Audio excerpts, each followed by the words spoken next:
आपने जैसे past life की जो थ्योरी है उसको आपने हटा ही दिया है।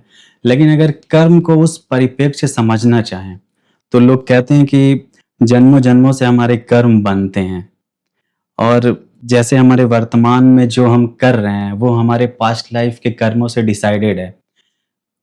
और इसको समझने के लिए जो कर्म को 3 भागों में लोग बाँट देते हैं। संचित कर्म जिसको प्रारब्ध भी कहते हैं, क्रियमाण कर्म। क्रियमाण कर्म हुँ। और हाँ, ये 3 तरीके के कर्म। तो ये तीनों हैं क्या? ये समस्या उनकी बात को गहराई से न समझ पाने के कारण है।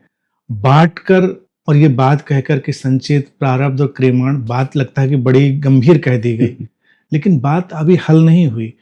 हम बहुत पीछे लौट कर जाना चाहेंगे। हम बहुत पीछे लौटें जब हम गुफ़ाओं में रह रहे थे, जब हमारी आबादी हज़ारों में थी या सैकड़ों में थी, तो किसके कर्म बन रहे थे? आज अरबों की तादाद में हम लोग बैठे हुए हैं, तो ये जो जनसंख्या इतनी बढ़ती चली गई है, तो यहीं पर वो प्रोपोर्शन फिट नहीं बैठता है। अगर हम देखें कि इसका कर्म या मेरे पिछले जन्म का कर्म, तो किसके पिछले जन्म का कर्म?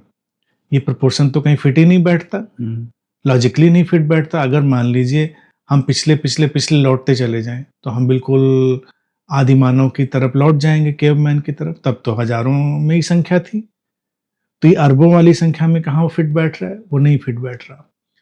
फिर समस्या क्या है कि अब इसको वो लोग समझाएँ कैसे? इसी गुत्थी में उनकी अड़चन सब बनती है। हुँ, जब जनसंख्या कम थी या जनसंख्या ज़्यादा हुई, तो इसके पीछे भी तत्काल तत्क्षण किए गए कर्मों का एक फैलाव ही बनता रहा। मानवीय संबंधों की क्रियाएँ, कर्म वो उसको अगला विस्तार देती रहीं और ये कारमा बढ़ता चला गया।